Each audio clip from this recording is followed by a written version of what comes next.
Hi guys, magandang gabi sa inyo. Ito, mag-start sana ako ng isang topic.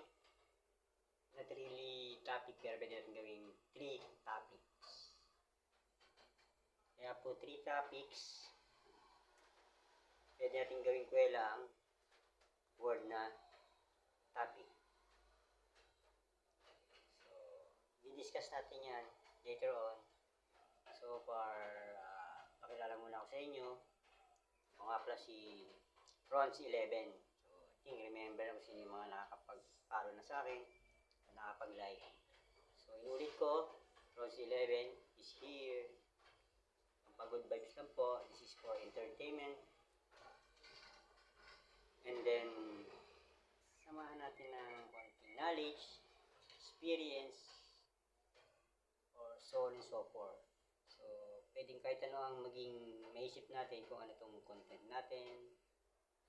So, the most important is na-share ko sa inyo at ma-share din sa iba. So, kaya sinabi ko 3 topics. Ang word na topic, pwede natin gawin ng kwela. So, ang isang topic na sinasabi ko, pag ginagalan mo ang word na topic. Like that. Yes, topic. And then, number 2 topic, sa sports. Diba usually sinasabi, sino topic? Sino ba number 1 topic yan? Yan. Yun, sa mga topic. And then, ang talagang topic na tinasabi ko is yung pag-uusapan talaga natin ngayon about beginner or beginning. Beginner kasi diba tayo yun, tao yun. So, gusto lang sana i-share sa inyo based on my experience or opinion. So kahit ano kung ano yung pwede natin. So, masasabi ko lang, as a beginner, kaya ko siya ginawang topic ngayon. Like me, ngayon lang ako kahapon, so, ngayon lang ako nag-start na mag-vlog. So, tawag ko as I'm a beginner. So, ito is a beginning of my journey. Kung ano man yung kahinat na ng pagbablog ko, sana may matutunan kayo, malaman natin at malaman nyo kung ano yung mga importante as a beginner. So, like for example, kung ikaw ay mag-a-apply sa isang trabaho, so, syempre, beginner. So, need mo ng resume.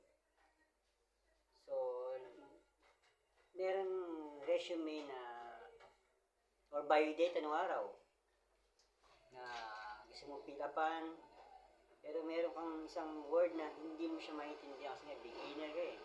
Hindi naman sinabi kang bobo. Pero may time na kasi medyo malalalim yung mga word na kailangan natin na babasahin. Yan, like sa mga documents, sa mga government, or sa mga, basta private, government, basta documents yan, at first time, usually, hindi natin totally alam. So, as a beginner, syempre, ang kailangan natin gawin, magtanong, mag-search. So, huwag tayong mahiya. Kasi, beginner naman tayo. Kasi, uunahan natin ng, kunwari, alam natin, tapos pagdating dun sa actual na scenario, magkakamali tayo, siyempre, mas nakakahiya yun. So, much better na magtanong tayo, matututunan natin ang kailangan nating malaman. So far, magtanong ka, advise ka pa niya kung ano pa yung mga ibang techniques na kailangan natin gawin as a beginner ng pag-apply. Sabi ko kasi, pag-apply. So, meron pa mga beginner. Pag ikay sa sports, as a beginner, syempre, Marunong ka, oo, marunong ka. Pero bakit may coach? Kasi ang coach, yan yung pinaka nagde-decide kung ano yung tamang way na kailangan technique na gagawin mo. Hindi basta magaling ka lang, shoot ka lang na shoot. May kakampi ka, may teammate ka, di ba? So, ang position mo, depende. Kung ang position is small forward ka lang, oo, magaling ka, oo. Eh, may nakatapat ka na magaling din, na magbantay naman. Tapos, mas malaki pa sa'yo. So, syempre, may hirapan ka. Kayanin mo man, pero mas talagang sobrang hirap ang gagawin mo. Pero as a beginner nga, at pagtanong ka, natutunan mo, may mga techniques na pwede mong gawin. Kahit malaki siya, maliit ka, pero magaling ka, pwede mo siya malagpasan. Paano? Siyempre, tuturo sa'yo paano ka kikilos. Paano mo siya maiiwasan. Kung ano yung mga technique na dapat gawin. So, medyo sa sports tayo napapunta. So, balik natin yung topic na sa beginner sa, yan, yung pagbablog. So, ngayon, yan, beginner ako. Marami pa akong hindi malaman eh. Hindi ko pa alam. Pero, siyempre, sooner or later, matutunan ko rin yung gita ng pagtatanong at saka pagsisearch. Yan. So, para masyadong maraming mga ibig sabihin ng beginner eh. Marami siyang pwedeng meaning o elaborate natin kung ano pa siya. Marami. So far, yun muna ang unang binigay ko sa inyo. So, pwede natin gawing title yan as Series 1 na beginner. So, ito po ulit. May nagsabi pala sa akin na i-shoutout ko daw siya. So, syempre, ako naman pwede naman. Kaya lang tinanong ko sana kung pwede ba yung i-shoutout yung company or business niya. So, sabi niya, I think pwede naman. Wala namang masama yun. So, ito, siguro decide ako ngayon. So, sabihin ko daw yung page niya. And then, yung para siya makontak doon. At saka yung sideline niya o business niya. Ito kasi yung, sige, banggitin ko na para si Ma'am Melinda. Sa Facebook page niya, Melinda Sosimo. Kasi meron siyang insurance. So, meron siyang part doon. So, kung gusto nyo mag-apply ng insurance, siya ang pwede mong hanapin. So, yung insurance niya is, sana po, maging okay lang po, Sunlight po yun, Sunlight.